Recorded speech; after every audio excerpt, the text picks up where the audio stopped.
I'm not going to do what my dad does. I'm gonna be a boxer. And I wanted to go to the Olympics. I wanted to go pro, and it didn't happen. I started doing MMA like my dad, and he was sort of never pushed me into it.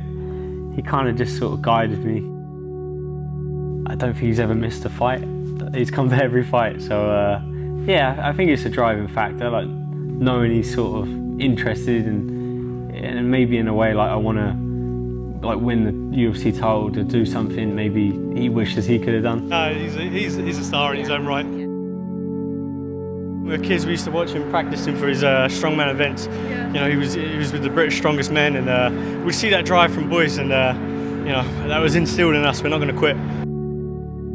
Me and my brother were sort of trying to outlift each other, and you know, if it was running, we're trying to be faster than the other one. Playing football every day, just so competitive. And I always sort of had the idea, like, what's the point of doing it if you don't want to be the best? Like, why waste your time if you just want to be another guy in the sport? All the guys that do well, they work harder than everyone else, so I realised that's what I had to do.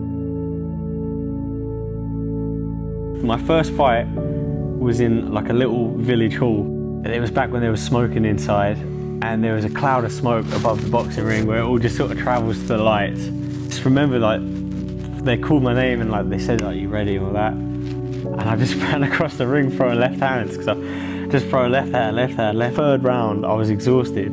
I literally just covered up and I just survived. But luckily I won the first 2 rounds by spamming left hands. The goal was to be a pro fighter at that point. Like, I knew I wanted to be a pro fighter. Always had like dreams of being a world champion. And then I seen people around me that like got to the UFC before I was even pro, like around this gym that had come to train, and I was like, oh, so it can be done, can get to the UFC. And then when I was 18, I had my pro debut, and pretty much before then that's the goal, I wanted to be world champion. And I was like, yeah, that's it, I'm going to be world champion, I'm chasing the dream. So in the start of it, like I was working like down the docks, loading containers. My boxing coach used to get us in early in the morning. He'd call us, oh, we've got sparring at 4:30 if you want it. I'm like, yeah, okay. We'd come spar in the morning and then drive 45 minutes back, do a day loading containers, and then come back in the evening to do grappling. It's just days like that all the time. It's hard graft, it's just hard work even then. And a lot of hours traveling, sitting on the train, sleeping in train stations because I missed the last train home.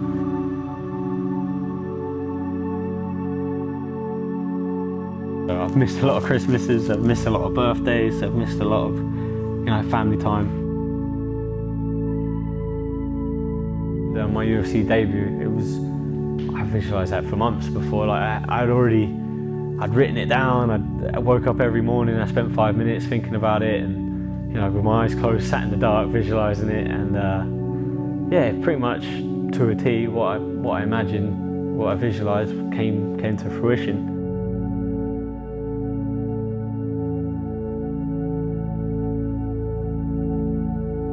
It's a lot of impact on your body, you know, your knees, your elbows, you're putting in a lot of hours, everything hurts, always, and I want something shiny and gold to show for it at the end of it.